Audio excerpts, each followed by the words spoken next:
بسم اللہ الرحمن الرحیم۔ آج بات کرتے ہیں عقائد کے بارے میں، صفات باری تعالیٰ کے تعلق سے، اور صفات کسے کہتے ہیں اس بارے میں بات کریں گے۔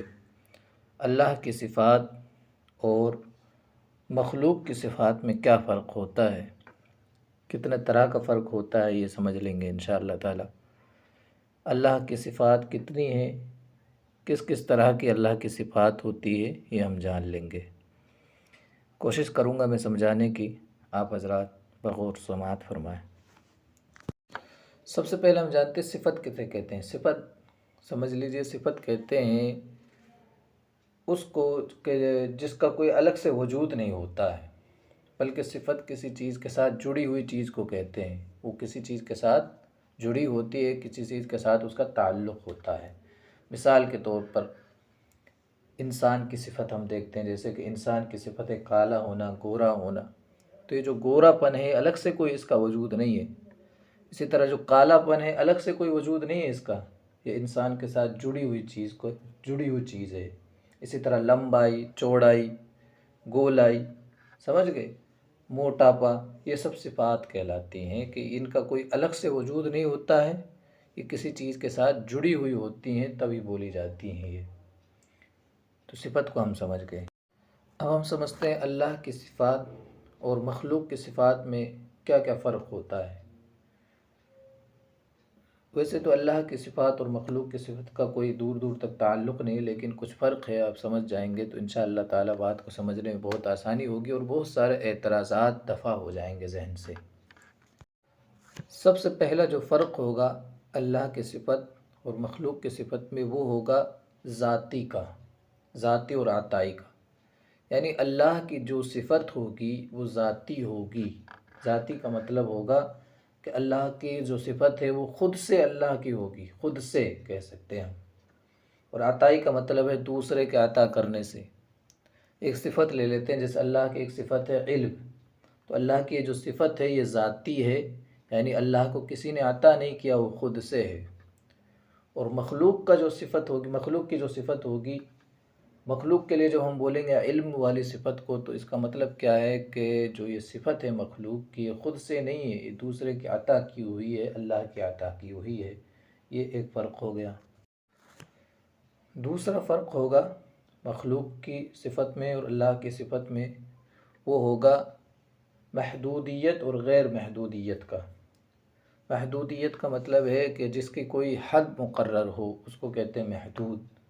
مثال کے طور پر کہ حد بتا دی کسی چیز کی کہ 10 فٹ چوڑی ہے، ایک حد وہ ہو گئی کہ 10 فٹ ایک حد ہو گئی، ٹھیک ہے۔ اور لا محدود یعنی غیر محدود کیا ہے کہ پتہ نہیں کتنی ہے، یعنی بے انتہا چوڑی ہے، سمجھ، اس کو کہیں گے غیر محدود یا لا محدود۔ سمجھ کے بے انتہا کسی چیز کے بارے میں ہم چوڑائی بتائیں کہ 10 فٹ چوڑی، اور ایک کہیں گے کہ بے انتہا چوڑی ہے۔ یہ فرق ہو گیا لا محدود اور محدود میں۔ تو اللہ کی جو صفت ہوگی وہ ہوگی لا محدود، کہ اس کی کوئی حد مقرر نہیں ہوگی، ٹھیک۔ جو مخلوق کی جو صفت ہوتی ہے اس کی کوئی نہ کوئی حد مقرر ہوتی ہے، اس کی کوئی قید ہوتی ہے، اس کی کوئی قید مقرر ہوتی ہے۔ اللہ کی صفت کی کوئی قید مقرر نہیں ہوتی، حد مقرر نہیں ہوتی۔ جیسے علم والی صفت کو لے لیجئے کہ اللہ تعالیٰ کا علم کتنا ہے، کوئی حد مقرر نہیں ہے۔ کسی مخلوق کا جو علم ہوتا ہے اس کی کوئی نہ کوئی حد مقرر ہوتی ہے، سمجھ رہے، اللہ کے علم کی کوئی حد مقرر نہیں ہوگی۔ ایک اور جو فرق ہوگا وہ ہوگا اللہ کی صفت جو ہوگی وہ ہمیشہ سے ہوگی، اور جو مخلوق کی جو صفت ہوتی ہے وہ ہمیشہ سے نہیں ہوتی ہے۔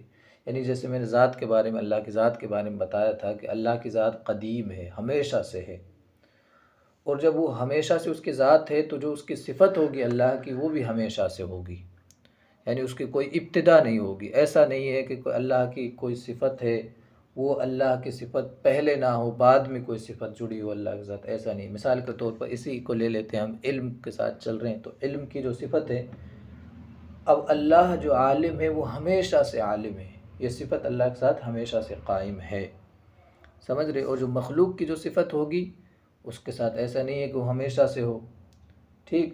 کیونکہ مخلوق تو خود ہمیشہ سے نہیں ہے تو اس کی صفت کیسے ہمیشہ سے ہو سکتی ہے؟ تو اللہ کی صفت اور مخلوق کی صفت میں یہ فرق ہوگا، اللہ کی صفت ہمیشہ سے اور مخلوق کی صفت ہمیشہ سے نہیں ہوگی، قدیم نہیں ہوگی۔ ایک اور جو فرق ہوگا مخلوق کی صفت اور اللہ کی صفت میں وہ ہوگا فانی اور غیر فانی کا۔ فانی کہتے ہیں کہ جس کا ختم ہونا ممکن ہو، اور غیر فانی جس کا ختم ہونا ناممکن ہو، ممکن نہ ہو۔ اللہ کی جو صفت ہوگی وہ غیر فانی ہوگی، یعنی کبھی ختم نہیں ہو سکتی۔ جو بھی اللہ کی صفت ہوگی کبھی ختم نہیں ہو سکتی۔ جیسے ذات کے بارے میں تک اللہ ہمیشہ سے اور ہمیشہ تک رہے گا، اسی طرح اس کی صفت ہوگی کہ وہ ہمیشہ سے ہے اور ہمیشہ تک اس کی صفت رہے گی۔ اس کی صفت کی کوئی اینڈ نہیں ہے، اس کا صفت کا کوئی خاتمہ نہیں ہے۔ مخلوق کی جو صفت ہوتی ہے اس کی صفت کا خاتمہ ہونا ممکن تو کم سے کم ہوتا ہے، سمجھ رہے آپ؟ اللہ کی صفت کا خاتمہ ہونا محال ہوتا ہے، اور مخلوق کی جو صفت ہوتی ہے اس کا ختم ہونا ممکن ہوتا ہے، بھلے ہی ہو نہ ہو لیکن ممکن تو ہوتا ہی ہے۔ مثال یہی دیکھ لیتے ہیں ہم علم والے کے۔ اللہ کی جو صفت ہے علم وہ ہمیشہ تک رہے گی، یعنی اللہ ہمیشہ تک عالم رہے گا، کبھی ختم نہیں ہوگی آپ کی یہ صفت۔ اور کوئی مخلوق کا علم ہو اس کا ختم ہونا ممکن ہوتا ہے۔ مثال کے طور پر ایسے بہت سی مرتبہ ہوتا ہے کہ کوئی عالم ہوتا ہے بعد میں وہ بھول جاتا ہے اپنے علم کو، سمجھ رہے ہیں آپ؟ تو یہ فرق ہوتا ہے مخلوق کی صفات میں اور اللہ کی صفات میں۔ اگر ان ہم فرقوں کو ذہن میں رکھیں گے، 4 بنیادی فرق ہیں، ان فرقوں کو اگر ذہن میں رکھ لیا جائے تو اس سے بہت سارے اعتراضات ختم ہو جاتے ہیں، بہت ساری باتیں سمجھ میں آ جاتی ہیں، سمجھ رہے؟ انشاءاللہ تعالی جب ہم آگے باتیں کریں گے تو یہ بہت کام آئیں گے، اس لیے آپ لوگ اس کو ذہن نشیر کر لیں۔ اب ہم یہ جان لیتے ہیں کہ اللہ کی صفت کتنی طرح کی ہوتی ہیں۔ اللہ کی جو صفات ہوتی ہیں وہ 2 طرح کی صفات ہوتی ہیں۔ پہلی صفات کو کہتے ہیں صفات متشابہات، اور دوسری صفات کو کہتے ہیں صفات محکمات۔ متشابہات کو ہم سمجھ لیتے ہیں۔ متشابہات بھی 2 طرح کی ہوتی ہے، تھوڑی سی ٹیکنیکل بات ہے، معذرت چاہتا ہوں، لیکن یہ سمجھنا بہت زیادہ ضروری ہوتا ہے۔ متشابہات 2 طرح کی ہوتی ہیں۔ ایک وہ صفات جن کا نہ تو معنی معلوم ہوتا ہے اور نہ ان کی مراد معلوم ہوتی ہے، یعنی ان کا معنی بھی معلوم نہیں ہوتا ہے اور اس کی کیا مطلب ہے، جب معنی ہی معلوم نہیں ہوگا تو مراد تو ظاہر سی بات ہے معلوم ہی نہیں ہوگی۔ جیسے اللہ کی جو صفات ہیں، ایسی صفات جن کو متشابہات کہتے ہیں اور معنی اور مراد دونوں معلوم نہیں ہوتا ہے، جیسے الف لام میم، حامیم، یاسین، یہ جو لفظ آتے ہیں قرآن مقدس میں، ان کو بھی اللہ کی صفات کہا گیا ہے۔ نہ ان کا معنی معلوم ہوتا ہے اور نہ مراد معلوم ہوتی ہے۔ اور متشابہات میں سے ہی دوسری وہ ہوتی ہے جن کا معنی تو معلوم ہوتا ہے لیکن ان کی مراد معلوم نہیں ہوتی ہے۔ وہ یا یوں کہہ سکتے ہیں ان کا معنی تو معلوم ہوتا ہے لیکن جو معنی ہمارے ذہنوں میں ہوتا ہے اللہ کے لیے وہ معنی بولنا درست نہیں ہوتا ہے، جائز نہیں ہوتا ہے۔ مثال کے طور پر ید لفظ ہے، ید کا معنی آیا ہے ہاتھ، ید کا معنی ہاتھ ہوتا ہے، لیکن اللہ کے لیے یہ لفظ بولنا جائز نہیں ہے، یہ والا معنی جو ہم مراد لیتے ہیں۔